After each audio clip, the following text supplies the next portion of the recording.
ਮਨਜੀਤ ਸਿੰਘ ਫਿਰਮਨ ਵੱਲੋਂ ਆਪ ਸਭਨਾਂ ਨੂੰ ਪਿਆਰ, ਅਦਬ ਅਤੇ ਸਤਿਕਾਰ ਭਰੀ ਸਤਿ ਸ਼੍ਰੀ ਅਕਾਲ, ਸਲਾਮ, ਨਮਸਤੇ। ਤੁਸੀਂ ਦੇਖ ਰਹੇ ਹੋ ਪੰਜਾਬੀ ਨੈਸ਼ਨਲ ਟੈਲੀਵਿਜ਼ਨ, ਪੰਜਾਬੀਆਂ ਦਾ ਇੰਟਰਨੈਸ਼ਨਲ ਚੈਨਲ। ਅੱਜ ਦਾ ਪ੍ਰੋਗਰਾਮ ਐਡਵੈਂਚਰ ਡੇ ਲੈ ਕੇ ਹਾਜ਼ਰ ਹਾਂ ਜੀ। ਹਰ ਹਫ਼ਤੇ ਦੀ ਤਰ੍ਹਾਂ ਵੱਖ-ਵੱਖ ਸਥਾਨਕ, ਰਾਸ਼ਟਰੀ ਅਤੇ ਅੰਤਰਰਾਸ਼ਟਰੀ ਮੁੱਦਿਆਂ ਉੱਪਰ ਗੱਲਬਾਤ ਕਰਨ ਲਈ ਸਾਡੀ ਟੀਮ ਦੇ ਅਹਿਮ ਮੈਂਬਰ ਸਰਦਾਰ ਗੁਰਿੰਦਰ ਸਿੰਘ ਜੀ ਪਹੁੰਚ ਚੁੱਕੇ ਹਨ। ਆਓ ਜੀ ਇਹਨਾਂ ਨਾਲ ਗੱਲਬਾਤ ਕਰਦੇ ਹਾਂ। ਭਾਜੀ ਬਹੁਤ ਬਹੁਤ ਸਵਾਗਤ ਹੈ ਜੀ ਆਪ ਜੀ ਦਾ। ਮਿਹਰਬਾਨੀ ਜੀ, ਸਤਿ ਸ਼੍ਰੀ ਅਕਾਲ।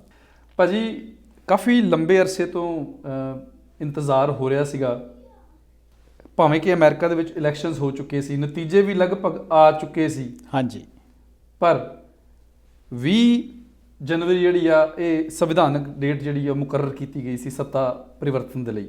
ਬਿਲਕੁਲ ਜੀ। ਸੋ 1-2 ਦਿਨ ਪਹਿਲਾਂ ਸੱਤਾ ਪਰਿਵਰਤਨ ਹੋ ਚੁੱਕਿਆ ਜੀ, ਨਵੇਂ ਰਾਸ਼ਟਰਪਤੀ ਬਣ ਗਏ ਨੇ ਜੀ। ਬਿਲਕੁਲ। ਸੋ ਰਾਸ਼ਟਰਪਤੀ ਤੇ ਉਪ ਰਾਸ਼ਟਰਪਤੀ ਜੋ ਬਾਈਡਨ ਜੀ, ਕਮਲਾ ਹੈਰਿਸ ਨੂੰ ਪਹਿਲਾਂ ਵਧਾਈਆਂ ਦੇ ਦਈਏ ਜੀ। ਨਵੀਂ ਟੀਮ, ਬਿਲਕੁਲ ਜੀ, ਬਹੁਤ ਬਹੁਤ ਵਧਾਈਆਂ ਜੀ। ਨਵੀਂ ਟੀਮ ਸਮੁੱਚੀ ਉਹਨਾਂ ਨੇ ਬਣਾਈ ਹੈ ਜੀ। ਹਾਂਜੀ, ਕਮਲਾ ਹੈਰਿਸ ਤੇ ਜੋ ਬਾਈਡਨ ਜਿਹੜੇ ਨੇ ਉਹ ਦੁਨੀਆ ਦੀ ਸੁਪਰ ਪਾਵਰ ਦੇ ਨਵੇਂ ਰਾਸ਼ਟਰਪਤੀ ਬਣੇ ਨੇ। 46ਵੇਂ ਰਾਸ਼ਟਰਪਤੀ ਬਣ ਚੁੱਕੇ 46ਵੇਂ ਰਾਸ਼ਟਰਪਤੀ ਬਣੇ ਜੀ। ਬਿਲਕੁਲ। ਤੇ ਇਹ ਜਦੋਂ ਸੱਤਾ ਵਿੱਚ ਆਏ ਨੇ ਜੀ, ਹਾਂਜੀ, ਜਦੋਂ ਉਹਨਾਂ ਆਪਣਾ ਦਫ਼ਤਰ ਦੇ ਵਿੱਚ ਪਹੁੰਚੇ ਆ, ਨਾਲ ਦੇ ਨਾਲ ਕੁਝ ਜਿਹੜੇ ਐਗਜ਼ੀਕਿਊਟਿਵ ਆਰਡਰ ਫਰਮਾਨ ਹਾਂਜੀ ਜਾਰੀ ਕਰ ਦਿੱਤੇ ਜੋ ਬਾਈਡਨ ਸਾਹਿਬ ਨੇ। ਹਾਂਜੀ, ਉਹਦੇ ਵਿੱਚੋਂ 1-2 ਫਰਮਾਨ ਕੈਨੇਡਾ ਔਰ ਖਾਸ ਕਰਕੇ ਗੱਲ ਕਰੀਏ ਤਾਂ ਅਲਬਰਟਾ, ਹਾਂਜੀ, ਉਹਨੂੰ ਮੱਦੇਨਜ਼ਰ ਰੱਖ ਕੇ ਕੀਤੇ ਗਏ ਨੇ। ਉਹ ਕੀ ਫਰਮਾਨ ਨੇ, ਕੀ ਉਹਦੀ ਅਪਡੇਟ ਆ ਜੀ ਤੁਹਾਡੇ ਕੋਲ? ਅਪਡੇਟ ਇਸ ਤਰ੍ਹਾਂ ਦੀ ਹੈ ਜੀ ਕਿ ਵੈਸੇ ਤਾਂ ਫਰਮਾਨ ਉਹਨਾਂ ਨੇ ਰਾਸ਼ਟਰਪਤੀ ਬਣਨ ਤੋਂ ਬਾਅਦ ਸਾਈਨ ਕੀਤੇ ਨੇ ਜੀ, ਲੇਕਿਨ ਇਸ ਦੇ ਬਾਰੇ ਜਾਣਕਾਰੀ ਪਹਿਲਾਂ ਹੀ ਵੱਖ-ਵੱਖ ਮੀਡੀਆ ਸਰੋਤਾਂ ਤੋਂ ਸਾਹਮਣੇ ਆ ਗਈ ਸੀ ਕਿ ਉਹਨਾਂ ਨੇ ਕਿਹੜੇ ਫਰਮਾਨ ਜਿਹੜੇ ਨੇ ਆਪਣੇ ਪਹਿਲੇ ਦਿਨ ਹੀ ਸਾਈਨ ਕਰਨੇ ਨੇ, ਕਿਹੜੇ ਐਗਜ਼ੀਕਿਊਟਿਵ ਉਹਨਾਂ ਨੇ ਕਿਹੜੇ ਐਗਜ਼ੀਕਿਊਟਿਵ ਆਰਡਰ ਉਹਨਾਂ ਨੇ ਪਹਿਲੇ ਦਿਨ ਹੀ ਸਾਈਨ ਕਰਨੇ ਸੀ ਜੀ। ਸੋ ਤਿਆਰੀ ਪਹਿਲਾਂ ਸੀ। ਇਹਦੇ ਵਿੱਚ ਮੈਂ ਕਹਿ ਸਕਦਾ ਸਮੁੱਚੇ ਤੌਰ 'ਤੇ ਕੈਨੇਡਾ ਨੂੰ ਵੀ ਤੇ ਅਲਬਰਟਾ ਨੂੰ ਭਾਰੀ ਨਿਰਾਸ਼ਾ ਦਾ ਸਾਹਮਣਾ ਕਰਨਾ ਪੈ ਰਿਹਾ ਜੀ, ਕਿਉਂਕਿ ਅਲਬਰਟਾ ਇੱਕ ਆਇਲ ਕੰਟਰੀ ਇਹਨੂੰ ਕਿਹਾ ਜਾਂਦਾ ਜੀ। ਬਿਲਕੁਲ। ਤੇਲ ਸਾਡਾ ਸਾਰਾ ਹੀ ਤਕਰੀਬਨ ਅਮਰੀਕਾ ਦੇ ਵਿੱਚ ਜਾਂਦਾ ਹੈ ਰਿਫਾਈਨ ਹੋਣ ਲਈ ਜੀ। ਪਾਈਪਲਾਈਨਾਂ ਦਾ ਇਸ਼ੂ ਲੰਬੇ ਸਮੇਂ ਤੋਂ ਚੱਲ ਰਿਹਾ ਹੈ।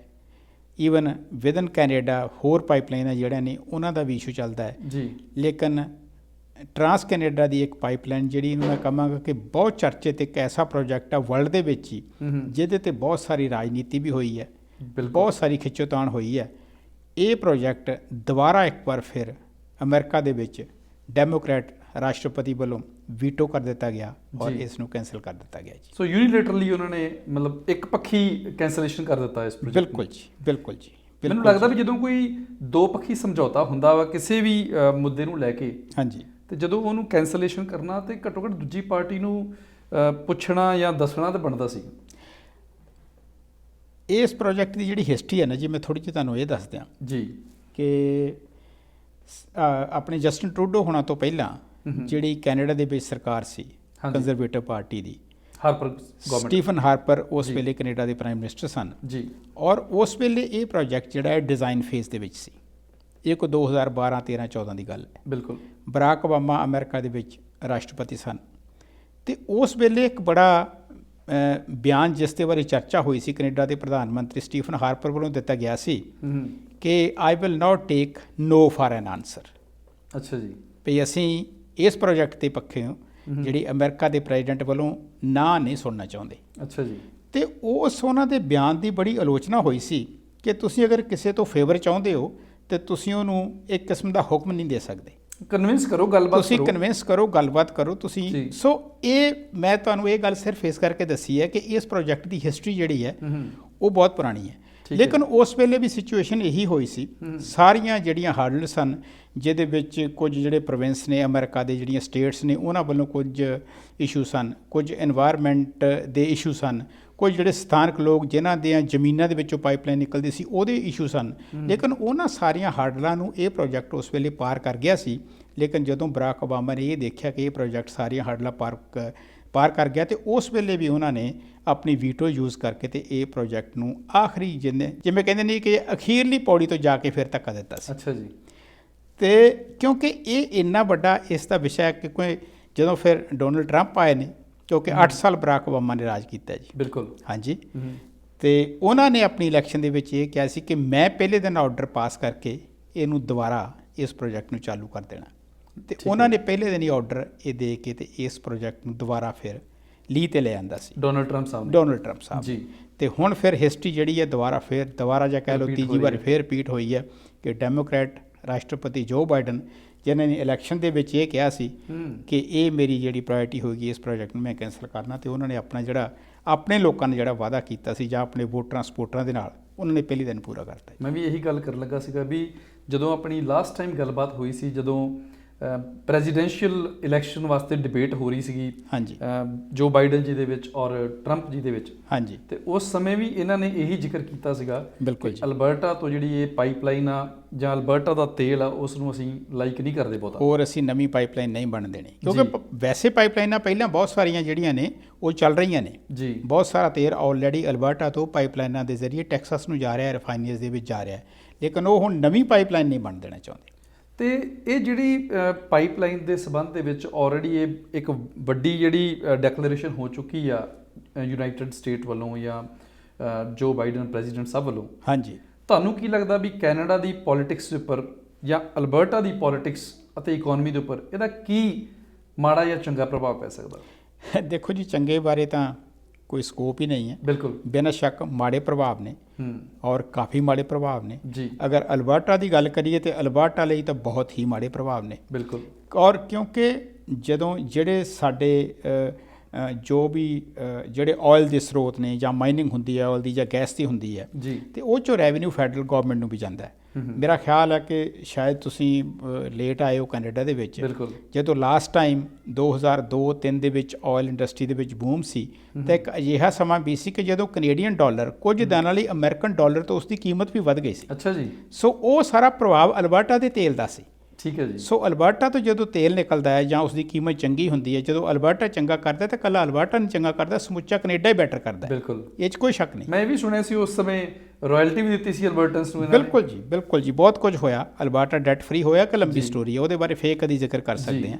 ਲੇਕਿਨ ਫਿਲਹਾਲ ਇਸ ਪਾਈਪਲਾਈਨ ਦਾ ਜਿਹੜਾ ਇਕਨੋਮਿਕ ਆਸਪੈਕਟ ਹੈ ਉਹ ਤਾਂ ਇਹ ਹੈ ਕਿ ਬਿਨਾਂ ਸ਼ੱਕ ਕੈਨੇਡਾ ਨੂੰ ਵੱਡਾ ਨੁਕਸਾਨ ਹੈ ਔਰ ਅਲਬਰਟਾ ਨੂੰ ਬਹੁਤ ਵੱਡਾ ਨੁਕਸਾਨ ਹੈ ਜੀ।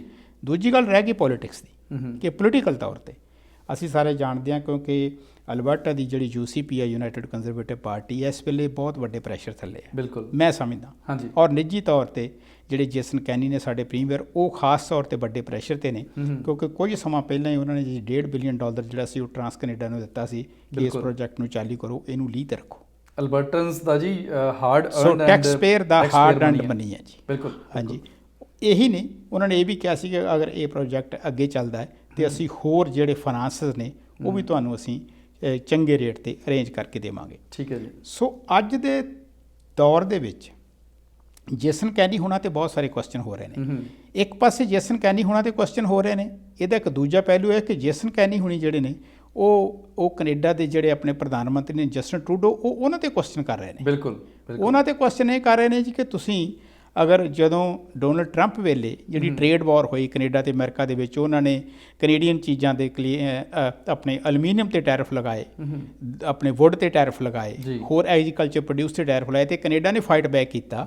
ਤੇ ਉਹ ਕਹਿੰਦੇ ਸੀ ਕਿ ਤੁਸੀਂ ਉਸ ਵੇਲੇ ਫਾਈਟ ਬੈਕ ਕੀਤਾ, ਤੁਸੀਂ ਪਾਈਪਲਾਈਨ ਦੇ ਮੁੱਦੇ ਤੇ ਫਾਈਟ ਬੈਕ ਕਿਉਂ ਨਹੀਂ ਕੀਤਾ? ਬਿਲਕੁਲ ਜੀ, ਅੱਜ ਉਹਨਾਂ ਦਾ ਇਹ ਆਲਰੇਡੀ ਸਟੇਟਮੈਂਟ ਆਈ ਸੀ ਕਿ ਜਿਹੜੀ ਓਟਵਾ ਤੋਂ ਪ੍ਰੋਪਰ ਗੱਲਬਾਤ ਜਿਹੜੀ ਆ ਉਹ ਨਹੀਂ ਹੋਈ ਇਸ ਪਾਈਪਲਾਈਨ ਨੂੰ ਲੈ ਕੇ, ਤੇ ਉਹ ਇਲਜ਼ਾਮ ਜਿਹੜਾ ਉਹ ਬਿਲਕੁਲ ਫੈਡਰਲ ਗਵਰਨਮੈਂਟ ਤੇ ਲਗਾ ਰਹੇ ਸੀ ਜਸਟਨ ਟਰੂਡੋ ਸਾਹਿਬ ਤੇ।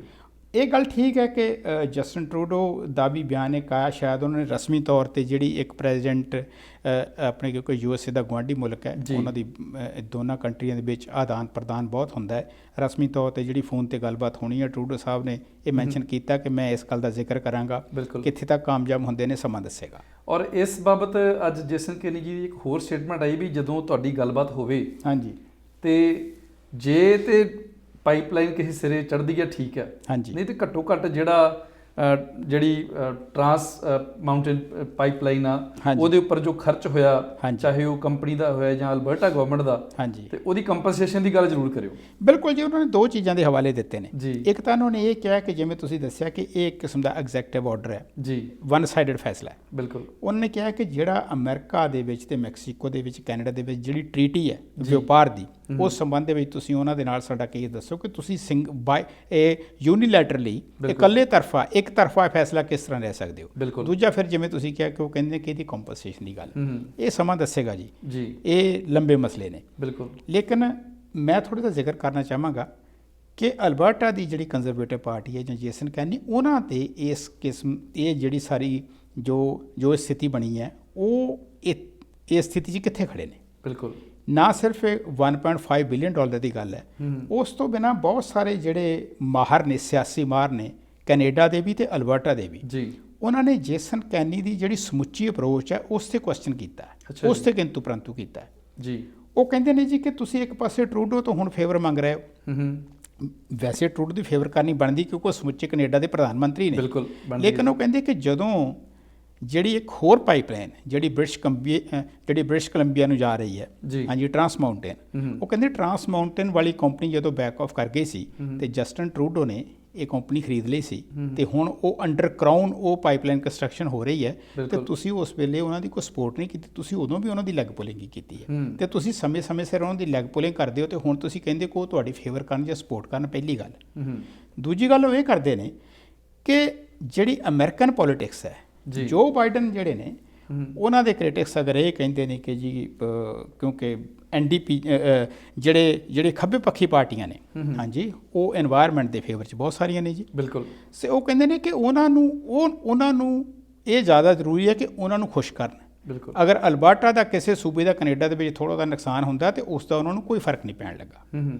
ਇਸ ਦੇ ਨਾਲ ਤੀਜੀ ਗੱਲ ਇਹ ਹੈ ਜੀ ਕਿ ਜੇਸਨ ਕੈਨੀ ਹੋਣਾ ਤੇ ਇਸ ਗੱਲ ਦਾ ਵੀ ਉਹਨਾਂ ਨੇ ਇਸ ਗੱਲ 'ਤੇ ਵੀ ਕੁਐਸਚਨ ਕੀਤਾ ਕਿ ਤੁਸੀਂ ਜਿਹਨਾਂ ਲੋਕਾਂ ਤੋਂ ਫੇਵਰ ਲੈਣੀ ਹੈ ਤੁਸੀਂ ਉਹਨਾਂ ਦੇ ਨਾਲ ਥੋੜ੍ਹਾ ਠਰਮੀ ਨਾਲ ਪੇਸ਼ ਆਇਆ ਕਰੋ। ਬਿਲਕੁਲ। ਉਹਨਾਂ ਨੇ ਦੋ ਮਿਸਾਲਾਂ ਦਿੱਤੀਆਂ ਨੇ। ਇੱਕ ਉਹਨੇ ਮਿਸਾਲ ਦਿੱਤੀ ਹੈ ਕਿ ਅਗਰ ਕਿਉਂਕਿ ਇੱਕ ਪਿੱਛੇ ਜਿਹੇ ਕਿਉਂਕਿ ਇਹ ਗੱਲ ਚੱਲਦੀ ਰਹਿੰਦੀ ਹੈ ਅਲਬਰਟਾ ਦੇ ਵਿੱਚ ਕਿ ਜਿਹੜਾ ਅਲਬਰਟਾ ਦਾ ਇਮੇਜ ਜਿਹੜਾ ਖਰਾਬ ਕੀਤਾ ਜਾਂਦਾ ਹੈ ਜਾਣ-ਬੁੱਝ ਕੇ, ਤੇ ਕੁਝ ਸੰਸਥਾਵਾਂ ਇਸ ਤਰ੍ਹਾਂ ਦੀਆਂ ਨੇ ਜਿਹੜੀਆਂ এনवायरमेंट ਨੂੰ ਬਹੁਤ ਮੁੱਖ ਰੱਖਦੀਆਂ ਨੇ ਤੇ ਉਹ ਜਾਣ-ਬੁੱਝ ਕੇ ਅਲਬਰਟਾ ਦੇ ਖਿਲਾਫ ਭੰਡੀ ਪ੍ਰਚਾਰ ਕਰਦੀਆਂ। এনवायरमेंट ਨੂੰ ਇੱਕ ਕਹਿ ਲਓ ਵੀ ਜ਼ਰੀਆ ਬਣਾਉਂਦੇ ਨੇ ਜੀ। ਉਸ ਨੂੰ ਕਾਊਂਟਰ ਕਰਨ ਲਈ ਜੇਸਨ ਕੈਨੀ ਤੇ ਉਹਨਾਂ ਦੀ ਸਰਕਾਰ ਨੇ ਇੱਕ ਸੋਰਟ ਆਫ ਕਮੇਟੀ ਬਣਾਈ ਸੀ ਜਿਨ੍ਹਾਂ ਨੂੰ ਤਕਰੀਬਨ ਉਹਨਾਂ ਨੇ $4 ਮਿਲੀਅਨ ਵੀ ਦਿੱਤਾ। ਅੱਛਾ ਜੀ। ਕਿ ਤੁਸੀਂ ਜੀ ਇਸ ਚੀਜ਼ ਨੂੰ ਕਾਊਂਟਰ ਕਰੋ, ਤੁਸੀਂ ਪਤਾ ਲਗਾਓ ਬੰਦੇ ਕੌਣ ਨੇ। ਠੀਕ ਹੈ। ਤੇ ਜਿਹੜੇ ਸਵਾਲ ਕਰਨ ਵਾਲੇ ਨੇ ਉਹ ਕਹਿੰਦੇ ਨੇ ਜੀ ਕਿ ਇਸ ਨੂੰ ਤੁਸੀਂ ਪਤਾ ਲਗਾ ਕੇ ਕਰਨਾ ਕੀ ਹੈ। ਜਿਵੇਂ ਅਸੀਂ ਕਈ ਵਾਰੀ ਅਕਸਰ ਮਿਸਾਲ ਦਿੰਦੇ ਹਾਂ ਕਿ ਅਗਰ ਕਿਸੇ ਬੰਦੇ ਨੇ ਇੱਕ ਲੀਕ ਖਿੱਚੀ ਹੈ ਜਾਂ ਤਾਂ ਤੁਸੀਂ ਆਪਣੀ ਲੀਕ ਵੱਡੀ ਕਰੋ ਤੇ ਤੁਸੀਂ ਉਹਦੀ ਢਾਉਣ ਦਾ ਕੋਈ ਫਾਇਦਾ ਨਹੀਂ ਹੁੰਦਾ। ਬਿਲਕੁਲ। ਉਹ ਕਹਿੰਦੇ ਜੀ ਕਿ ਤੁਸੀਂ ਆਪਣੇ ਆਪ ਨੂੰ ਚੰਗਾ ਬਣ ਕੇ ਦੱਸੋ ਵੀ ਤੁਸੀਂ ਆਪਣੀ ਆਇਲ ਦੀ ਜਿਹੜੀ ਆ ਇੰਪੋਰਟੈਂਸ ਜਿਹੜੀ ਹੈ ਉਹ ਦੱਸੋ। ਹਾਂਜੀ। ਸੋ ਇਸੇ ਹੀ ਤਰ੍ਹਾਂ ਜਿਹੜਾ ਹੈ ਇਹ ਮੈਨੂੰ ਲੱਗਦਾ ਹੈ ਕਿ ਜਿਹੜਾ ਆਉਣ ਵਾਲਾ ਸਮਾਂ ਹੈ ਇਹ ਅਲਬਰਟਾ ਦੀ UCP ਸਰਕਾਰ ਲਈ ਖਾਸ ਕਰਕੇ ਇਹ ਪ੍ਰੋਜੈਕਟ ਜਿਹੜਾ ਹੈ ਇਸ ਨੇ ਜਿਹੜੀ ਸਿਚੁਏਸ਼ਨ ਖੜੀ ਕੀਤੀ ਹੈ ਇਹ ਵੱਡੇ ਕਟਹਿਰੇ 'ਚ ਇਹਨਾਂ ਨੂੰ ਖੜਾ ਕਰਦਾ ਹੈ ਜੀ। ਬਾਕੀ ਇਲੈਕਸ਼ਨ ਕਦੋਂ ਹੁੰਦੀ ਹੈ, ਇਸ ਦਾ ਲੌਂਗ ਟਰਮ ਕੀ ਪ੍ਰਭਾਵ ਪੈਂਦਾ ਹੈ, ਇਹ ਸਮਾਂ ਦੱਸੇ। ਰਾਜਨੀਤੀ ਤੇ ਉੱਪਰ ਵੀ ਔਰ ਆਰਥਿਕਤਾ ਤੇ ਵੀ। ਭਾਜੀ ਵਾਕਈ ਇਹ ਜਿਹੜਾ ਮੁੱਦਾ ਵਾ ਬਹੁਤ ਅਹਿਮ ਆ ਅਲਬਰਟਾ ਦੀ ਔਰ ਕੈਨੇਡਾ ਦੀ ਪੋਲਿਟਿਕਸ ਦੇ ਵਾਸਤੇ। ਹਾਂਜੀ। ਮੁੱਦੇ ਕੁਝ ਹੋਰ ਵੀ ਨੇ ਜੀ। ਇੱਥੇ ਇੱਕ ਬ੍ਰੇਕ ਲਈ ਸਮਾਂ ਹੋ ਚੁੱਕਿਆ, ਬ੍ਰੇਕ ਲੈਂਦੇ ਔਰ ਬ੍ਰੇਕ ਤੋਂ ਬਾਅਦ ਇਸ ਗੱਲਬਾਤ ਨੂੰ ਅਸੀਂ ਜਾਰੀ ਰੱਖਾਂਗੇ ਜੀ। ਔਰ ਤੁਸੀਂ ਦੇਖਦੇ ਰਹਿਣਾ ਜੀ ਪ੍ਰੋਗਰਾਮ ਐਡਮਿੰਟਨ ਡਾਇਰੀ।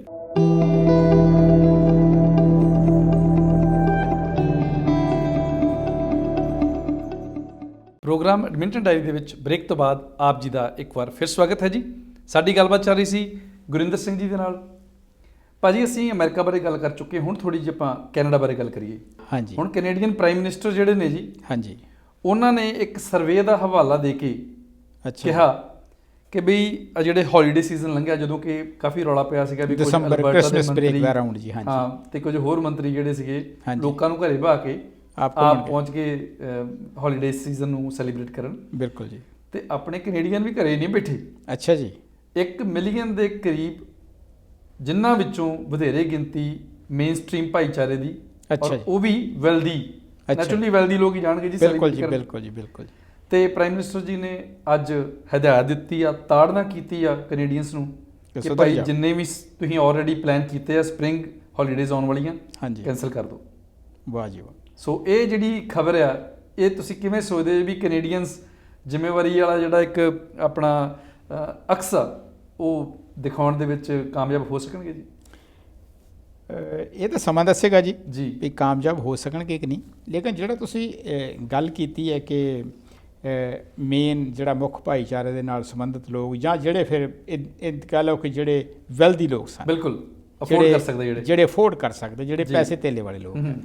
ਦੇਖੋ ਕਈ ਵਾਰੀ ਮੈਂ ਸੋਚਦਾ ਕਿ ਅਕਸਰ ਨਾ ਜਦੋਂ ਕਿਤੇ ਕਾਨੂੰਨ ਨਾ ਮੰਨਣ ਦੀ ਗੱਲ ਆਉਂਦੀ ਹੈ ਜਾਂ ਕਿਸੇ ਚੀਜ਼ ਨੂੰ ਪ੍ਰੋਪਰਲੀ ਨਾ ਸਮਝਣ ਦੀ ਗੱਲ ਆਉਂਦੀ ਹੈ ਤਾਂ ਅਸੀਂ ਇੱਕ ਸਧਾਰਨ ਬਿਆਨਬਾਜ਼ੀ ਸਾਡੇ ਵਰਗਾ ਕਰ ਦਿੰਦਾ, ਉਹ ਯਾਰ ਪੜ੍ਹਾਈ ਦੀ ਕਮੀ ਹੈ, ਬਿਲਕੁਲ ਜਾਂ ਅਨਪੜ੍ਹਤਾ ਜਾਂ ਨੌਲੇਜ ਦੀ ਕਮੀ। ਬਿਲਕੁਲ ਬਿਲਕੁਲ। ਤੇ ਮੈਨੂੰ ਲੱਗਦਾ ਕਿ ਜਿਹਨਾਂ ਲੋਕਾਂ ਦੀ ਤੁਸੀਂ ਗੱਲ ਕਰ ਰਹੇ ਹੋ ਇਹਨਾਂ ਨੂੰ ਕਿਸੇ ਕਿਸਮ ਦੀ ਨੌਲੇਜ ਦੀ ਕਮੀ ਨਹੀਂ, ਨਾ ਪੈਸੇ ਦੀ ਕਮੀ ਹੈ, ਨਾ ਪੈਸੇ ਦੀ, ਨਾ ਨੌਲੇਜ ਦੀ ਕਮੀ ਹੈ, ਨਾ ਇਨਫੋਰਮੇਸ਼ਨ ਦੀ ਕਮੀ ਹੈ। ਸੋ ਇਹਦਾ ਮਤਲਬ ਇਹ ਹੈ ਕਿ ਫਿਤਰਤ ਹੈ ਇਨਸਾਨ ਦੀ। ਜੀ ਹਾਂਜੀ, ਕਿ ਤੁਸੀਂ ਕਾਨੂੰਨ ਨੂੰ ਜਾਂ ਅਗਰ ਜਿਹੜੀ ਤੁਹਾਨੂੰ ਕੋਈ ਜਿਹੜਾ ਡਿਸਪਲਿਨ ਹੈ ਉਹਦੇ ਵਿੱਚ ਰੱਖਣ ਦਾ ਯਤਨ ਕਰ ਰਹੀ ਹੈ ਸਰਕਾਰ, ਤੁਸੀਂ ਉਹਨੂੰ ਕਿਉਂ ਨਹੀਂ ਮੰਨਦੇ? ਜੀ ਸੋ ਹੋਪਫੁਲੀ ਆਪਣੇ ਟਰੂਡੋ ਸਾਹਿਬ ਦੀ ਜਿਹੜੀ ਇਹ ਚੇਤਾਵਨੀ ਹੈ ਇਸ ਨੂੰ ਸੰਜੀਦਗੀ ਨਾਲ ਲੋਕ ਲੈਣਗੇ ਤੇ ਮੰਨਣਗੇ ਜੀ। ਫਿਰ ਇੱਥੇ ਐਡ ਕਰ ਦਿੰਦੇ ਜੀ, ਪਿਛਲੇ ਹਫਤੇ ਹਾਂਜੀ ਲਗਭਗ 50,000 ਕੈਨੇਡੀਅਨ ਜਿਹੜੇ ਨੇ ਜੀ, ਉਹ ਆਪਣੇ ਜਿਹੜੇ ਪਲਾਨ ਕੀਤੇ ਸੀਗੇ ਵੱਖ-ਵੱਖ ਟੂਰ ਜਾਂ ਹੌਲੀਡੇ ਹਾਂਜੀ ਸੈਲੀਬ੍ਰੇਸ਼ਨ ਦੇ ਪਲਾਨ ਕੈਂਸਲ ਕਰ ਚੁੱਕੇ ਨੇ। ਵੈਰੀ ਗੁੱਡ, ਨਹੀਂ ਚੰਗੀ ਗੱਲ ਹੈ, ਚੰਗੀ ਗੱਲ ਆ, ਚੰਗੀ ਗੱਲ ਹੈ ਜੀ। ਇਹਦੇ ਨਾਲ ਹੀ ਇੱਕ ਹੋਰ ਗੱਲਬਾਤ ਆ ਜੀ, ਕਿਉਂਕਿ ਤੁਸੀਂ ਸੁਣਿਆ ਹੋਣਾ ਕਿ ਜਿਹੜੀ ਕੋਵਿਡ ਦੀ ਵੈਕਸੀਨ ਆ, ਹਾਂਜੀ ਖਾਸ ਕਰਕੇ ਜਿਹੜੀ ਫਾਈਜ਼ਰ ਦੀ ਆ ਰਹੀ ਸੀਗੀ, ਹਾਂਜੀ ਹਾਂਜੀ ਉਹ ਬੈਲਜੀਅਮ ਦੇ ਪਲਾਂਟ ਦੇ ਵਿੱਚ ਕੁਝ ਟੈਕਨੀਕਲ ਪ੍ਰੋਬਲਮਸ ਆਉਣ ਕਰਕੇ ਬਿਲਕੁਲ ਜੀ ਉਹਦੀ ਜਿਹੜੀ ਰੈਗੂਲਰ ਕੰਸਾਈਨਮੈਂਟ ਸੀ ਨਹੀਂ ਆ ਪਾ ਰਹੀ, ਨਹੀਂ ਆ ਸਕੀ। ਹਾਂਜੀ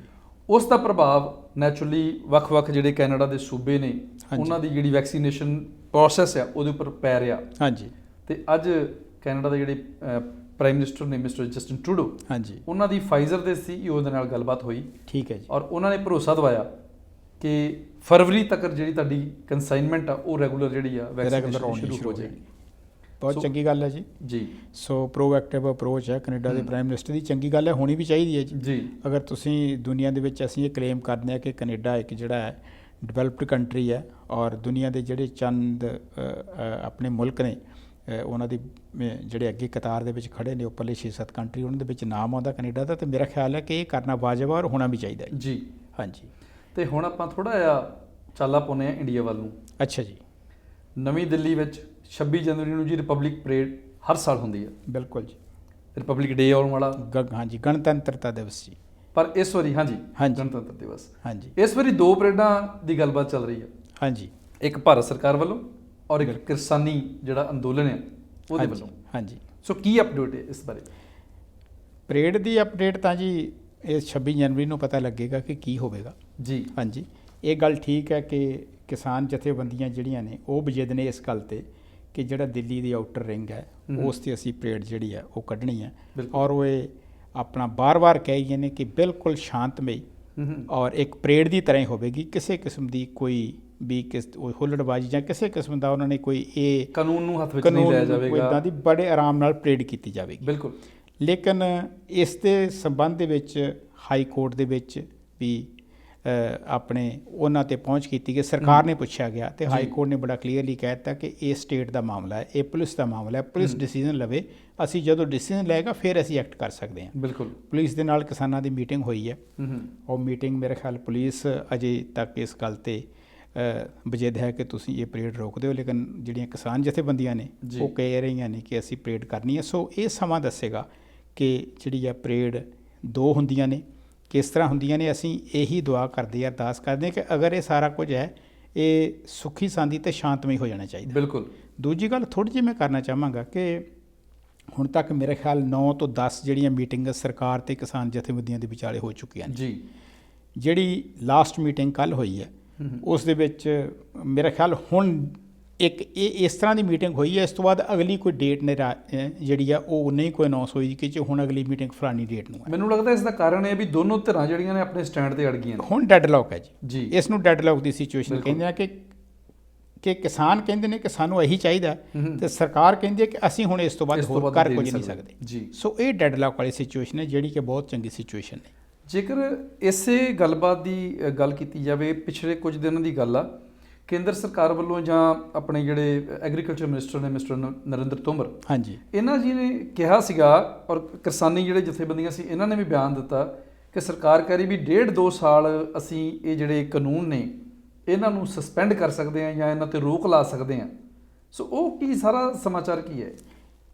ਦੇਖੋ ਜੀ, ਗੱਲ ਇਹ ਹੈ ਕਿ ਮੈਨੂੰ ਨਹੀਂ ਪਤਾ ਕਿ ਇਸ ਤੋਂ ਕਿਸਾਨ ਜਥੇਬੰਦੀਆਂ ਕੀ ਸਮਝਦੀਆਂ ਨੇ ਜਾਂ ਸਰਕਾਰ ਨੇ ਕੀ ਕਹਿ ਕੇ ਇਹ ਆਫਰ ਦਿੱਤੀ ਹੈ।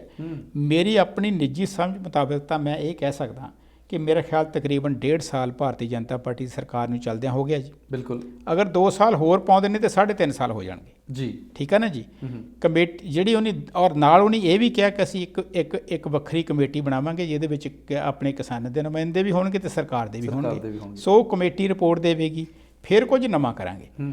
ਸੋ ਪਹਿਲੀ ਤਾਂ ਗੱਲ ਇਹ ਹੈ ਕਿ ਜਦੋਂ ਸਰਕਾਰ ਇਹ ਮੰਨ ਰਹੀ ਕਿ ਫਿਰ ਜੋ ਕਮੇਟੀ ਕਹਿਣਗੀ ਉਹ ਕਰਾਂਗੇ, ਤੇ ਫਿਰ ਸਰਕਾਰ ਨੇ ਇਹ ਗੱਲ ਤਾਂ ਮੰਨ ਹੀ ਲਈ ਹੈ ਕਿ ਆਹ ਜਿਹੜੇ ਕਾਨੂੰਨ ਹੈ ਇਹ ਠੀਕ ਨਹੀਂ ਹੈਗੇ। ਸੋ ਹਾਲ ਦੀ ਘੜੀ ਮੈਨੂੰ ਲੱਗਦਾ ਵੀ ਖਹਿੜਾ ਛਡਾਉਣਾ ਚਾਹੁੰਦੇ ਤਾਂ ਜੇ ਠੀਕ ਨਹੀਂ ਹੈਗੇ ਤੇ ਫਿਰ ਅਪੀਲ ਕਰਨ 'ਚ ਪ੍ਰੋਬਲਮ ਕੋਈ ਨਹੀਂ ਹੋਣੀ ਚਾਹੀਦੀ। ਬਿਲਕੁਲ। ਤੇ ਦੂਜੀ ਇੱਕ ਜਿਹੜੀ ਗੱਲ ਮੈਨੂੰ ਲੱਗਦੀ ਹੈ ਕਿ ਮੈਨੂੰ ਨਹੀਂ ਲੱਗਦਾ ਕਿ ਅਗਰ ਹੁਣ ਤੋਂ 2 ਸਾਲ ਬਾਅਦ ਕੁਝ ਵੀ ਫੈਸਲਾ ਕਮੇਟੀ ਦਾ ਹੋਵੇ ਤੇ ਸਰਕਾਰ ਜਿਹੜੀਆਂ ਫੈਡਰਲ ਚੋਣਾਂ ਨੇ ਉਹਨਾਂ ਨੂੰ ਮੱਦੇਨਜ਼ਰ ਰੱਖਦੇ ਹੋਏ ਕਿਸੇ ਕਿਸਮ ਦੇ ਫੈਸਲੇ ਨੂੰ ਇੰਪਲੀਮੈਂਟ ਕਰਨ ਦੀ ਕੋਸ਼ਿਸ਼ ਕਰੇਗੀ।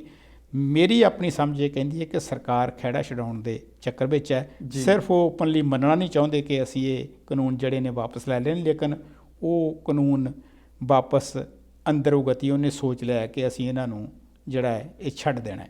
ਲੇਕਿਨ ਕਿਸਾਨ ਜਥੇਬੰਦੀਆਂ ਉਹ ਕੀ ਸੋਚ ਰਹੀਆਂ ਨੇ, ਕੀ ਉਹ MSP ਦੇ ਮੁੱਦੇ 'ਤੇ ਉਹ ਹੋਰ ਸਰਕਾਰ ਨੂੰ ਖਿੱਚਣਾ ਚਾਹੁੰਦੀਆਂ ਨੇ ਜਾਂ ਕੀ ਚਾਹੁੰਦੀਆਂ ਨੇ, ਇਹ ਆਉਣ ਵਾਲਾ ਸਮਾਂ ਦੱਸੇਗਾ ਜੀ। ਤੇ ਇੱਥੇ ਕੋਈ ਹੋਰ ਅਪਡੇਟ ਹੋਵੇ, ਕੋਈ ਅਲਬਰਟਾ ਨੂੰ ਲੈ ਕੇ, ਕੋਈ ਖੇਤੀਬਾੜੀ ਦੇ ਕਾਨੂੰਨਾਂ ਨੂੰ ਲੈ ਕੇ ਤੁਸੀਂ ਅਪਡੇਟ ਕਰਨਾ ਚਾਹੋ ਸਾਡੇ ਦਰਸ਼ਕਾਂ ਨੂੰ, ਹੋਰ ਕੋਈ ਜਾਣਕਾਰੀ ਸਾਂਝੀ ਕਰਨੀ ਚਾਹੋ? ਅਪਡੇਟ ਇਹ ਹੈ ਜੀ ਕਿ ਜਿਹੜੇ ਸਾਡੇ NRI ਨੇ, ਵੈਸੇ ਤਾਂ ਮੈਂ ਖਾਸ ਕਰਕੇ ਪੰਜਾਬੀਆਂ ਦੀ ਗੱਲ ਕਰਾਂਗਾ, ਜਿੱਥੇ ਜਿੱਥੇ ਵੀ ਬੈਠੇ ਨੇ, ਭਾਵੇਂ ਕੈਨੇਡਾ ਵਿੱਚ, ਅਲਬਰਟਾ ਵਿੱਚ, ਅਮਰੀਕਾ ਵਿੱਚ, ਜਿੱਥੇ ਜਿੱਥੇ ਵੀ ਬਹੁਤ ਸਾਰੀ ਸਪੋਰਟ ਜਿਹੜੀ ਇਸ ਐਜੀਟੇਸ਼ਨ ਦੇ ਵਿੱਚ ਫਾਰਮਰਸ ਦੀ ਕੀਤੀ ਗਈ ਹੈ। ਤੇ ਮੈਨੂੰ ਲੱਗਦਾ ਹੈ ਕਿ ਸਪੋਰਟ ਕਰਨੀ ਜ਼ਰੂਰ ਚਾਹੀਦੀ ਹੈ। ਜਿਸ ਵਿਚਾਰਧਾਰਾ ਦੇ ਨਾਲ ਜਾਂ ਜਿਸ ਵਿਚਾਰ ਨਾਲ ਤੁਸੀਂ ਸਹਿਮਤ ਹੋ ਉਸ ਦੇ ਨਾਲ ਖੜੇ ਹੋਣਾ ਚਾਹੀਦਾ, ਲੇਕਿਨ ਕੋਈ ਇਸ ਤਰ੍ਹਾਂ ਦੀ ਗੱਲ ਨਹੀਂ ਕਰਨੀ ਚਾਹੀਦੀ ਜਿਹਦੇ ਨਾਲ ਉਹ ਜਿਹੜਾ ਕੌਜ਼ ਹੈ, ਉਸ ਕੌਜ਼ ਨੂੰ ਜਿਹੜੇ ਲੋਕ ਫਾਈਟ ਕਰ ਰਹੇ ਨੇ ਉਹਨਾਂ ਦੇ ਕੌਜ਼ ਨੂੰ ਕੋਈ ਧੱਕਾ ਲੱਗੇ, ਉਹਨਾਂ 'ਤੇ ਕੋਈ ਕਿੰਤੂ ਪਰੰਤੂ ਕਰੇ ਜੀ। ਉਸ ਚੀਜ਼ ਤੋਂ ਬਚਣਾ ਚਾਹੀਦਾ ਜੀ। ਕਹਿਣ ਦਾ ਮਤਲਬ ਕਿ ਬੜੀ ਸਾਵਧਾਨੀ ਨਾਲ, ਬੜਾ ਸੋਚ ਸਮਝ ਕੇ ਇਹ ਜਿਹੜੀ ਮੁਹਿੰਮ ਆ ਇਸ ਨੂੰ ਕੰਟੀਨਿਊ ਕੀਤਾ ਜਾਵੇ। ਬਿਲਕੁਲ ਜੀ। ਔਰ ਕੋਈ ਇਹੋ ਜਿਹਾ ਕੰਮ ਨਾ ਕੀਤਾ ਜਾਵੇ ਕਿ ਜਿਹੜਾ ਸਾਡਾ ਮੇਨ ਮੁੱਦਾ ਸੀਗਾ, ਜਿਸ ਨੂੰ ਲੈ ਕੇ ਇਹ ਅੰਦੋਲਨ ਸ਼ੁਰੂ ਹੋਇਆ, ਹਾਂਜੀ, ਉਹ ਤੋਂ ਕਿਤੇ ਭਟਕ ਨਾ ਜਾਈਏ। ਬਿਲਕੁਲ ਜੀ, ਬਿਲਕੁਲ ਜੀ। ਔਰ ਅੰਦੋਲਨ ਦੀ ਗੱਲ ਅਗਰ ਕਰੀਏ ਤੇ ਬਿਨਾਂ ਸ਼ੱਕ ਹੋਰ ਵੀ ਕੁਝ ਲੋਕ ਕਹਿੰਦੇ ਨੇ, ਮੈਨੂੰ ਖੁਦ ਨੂੰ ਇਹ ਲੱਗਦਾ ਹੈ ਕਿ ਇਹ ਜਿਹੜਾ ਕਿਸਾਨੀ ਅੰਦੋਲਨ ਹੈ ਜੀ, ਜਿਹਦੇ ਵਿੱਚ ਪੰਜਾਬ ਤੇ ਹਰਿਆਣੇ ਦੀ ਏਕਤਾ ਆਪਣੇ ਵੇਖਣ ਨੂੰ ਮਿਲੀ ਹੈ, ਭਾਈਚਾਰਕ ਸਾਂਝ ਦੇਖਣ ਨੂੰ ਮਿਲੀ ਹੈ, ਔਰ ਕਿਸੇ ਵੀ ਪੋਲੀਟੀਕਲ ਪਾਰਟੀ ਤੋਂ ਬਿਨਾਂ ਇਹ ਅੰਦੋਲਨ ਹੁਣ ਤੱਕ ਇੰਨੀ ਕਾਮਯਾਬੀ ਨਾਲ ਚੱਲਿਆ ਹੈ। ਇਹ ਸਭ ਤੋਂ ਵੱਡੀ ਗੱਲ ਲੱਗਦੀ ਮੈਨੂੰ ਲੱਗਦਾ ਹੈ ਕਿ ਇਹ ਇਸ ਤਰ੍ਹਾਂ ਦੇ ਅੰਦੋਲਨ ਜਿਹੜੇ ਨੇ ਉਹ ਹਿਸਟਰੀ ਰਚਦੇ ਨੇ। ਬਿਲਕੁਲ, ਹਾਂਜੀ। ਇਸ ਅੰਦੋਲਨ ਤੇ ਮੈਨੂੰ ਲੱਗਦਾ ਹੈ ਕਿ ਮੂਵੀਜ਼ ਵੀ ਬਣਨਗੀਆਂ, ਇਹਦਾ ਆਊਟਕਮ ਕੁਝ ਵੀ ਹੋਵੇ। ਗੀਤ ਮੈਨੂੰ ਲੱਗਦਾ ਹਜ਼ਾਰਾਂ ਦੀ ਗਿਣਤੀ 'ਚ ਹਜ਼ਾਰਾਂ ਆ ਚੁੱਕੇ ਨੇ। ਇਸ ਅੰਦੋਲਨ ਤੇ ਮੈਨੂੰ ਲੱਗਦਾ ਯੂਨੀਵਰਸਿਟੀਆਂ ਦੇ ਵਿੱਚ PhD ਦੇ ਵਿਸ਼ੇ ਤੇ ਰਿਸਰਚ ਵੀ ਹੋਣੀ ਚਾਹੀਦੀ ਹੈ, ਔਰ ਹੋਵੇਗੀ ਵੀ ਜ਼ਰੂਰ। ਬਿਲਕੁਲ। ਸੋ ਇੱਕ ਮੀਲ ਪੱਥਰ ਸਾਬਤ ਹੋ ਰਿਹਾ ਹੈ। ਅਸੀਂ ਆਪਣੇ ਤੌਰ 'ਤੇ ਤਾਂ ਇਹੀ ਕਹਿ ਸਕਦੇ ਕਿ ਇਸ ਦਾ ਕੋਈ ਜਿਹੜਾ ਸੁਚੱਜਾ ਹੱਲ ਹੈ, ਮੈਨੂੰ ਲੱਗਦਾ ਜੀ PhD ਦੇ ਸਟੂਡੈਂਟ ਜਿਹੜੇ ਨੇ ਉਹ ਥੀਸਿਸ ਲਿਖਣਗੇ ਇਸ ਟੌਪਿਕ ਦੇ ਉੱਪਰ। ਬਿਨਾਂ ਸ਼ੱਕ। ਤੇ ਭਾਜੀ ਅੱਜ ਸਮਾਂ ਆਪਾਂ ਨੂੰ ਹੁਣ ਕਹਿ ਰਿਹਾ ਵੀ ਨਿਪੇੜ ਦੀਏ ਸਾਰੀ ਜਿਹੜੀ ਆਪਣੀ ਗੱਲਬਾਤ ਆ। ਹਾਂਜੀ। ਤੇ ਹੋਰ ਜਿਹੜੇ ਰਾਸ਼ਟਰੀ ਅੰਤਰਰਾਸ਼ਟਰੀ ਮੁੱਦੇ ਆ, ਇਹਨਾਂ ਬਾਰੇ ਗੱਲਬਾਤ ਅਸੀਂ ਅਗਲੇ ਐਪੀਸੋਡ ਦੇ ਵਿੱਚ ਲੈ ਕੇ ਆਵਾਂਗੇ। ਤਦ ਤੱਕ ਲਈ ਆਪ ਜੀ ਦਾ ਬਹੁਤ ਬਹੁਤ ਧੰਨਵਾਦ। ਬਹੁਤ ਮਿਹਰਬਾਨੀ ਜੀ। ਸੋ ਇਹ ਸਨ ਸਰਦਾਰ ਗੁਰਿੰਦਰ ਸਿੰਘ ਜੀ, ਜਿਹੜੇ ਕਿ ਪੰਜਾਬੀ ਨੈਸ਼ਨਲ ਟੈਲੀਵਿਜ਼ਨ ਦੀ ਟੀਮ ਦੇ ਇੱਕ ਅਹਿਮ ਮੈਂਬਰ ਹਨ। ਆਸ ਕਰਦੇ ਹਾਂ ਕਿ ਜਿਹੜੀ ਅੱਜ ਅਸੀਂ ਵੱਖ-ਵੱਖ ਰਾਸ਼ਟਰੀ ਤੇ ਅੰਤਰਰਾਸ਼ਟਰੀ ਮੁੱਦਿਆਂ ਉੱਪਰ ਗੱਲਬਾਤ ਕੀਤੀ ਹੈ ਤੁਹਾਨੂੰ ਪਸੰਦ ਆਈ ਹੋਵੇਗੀ।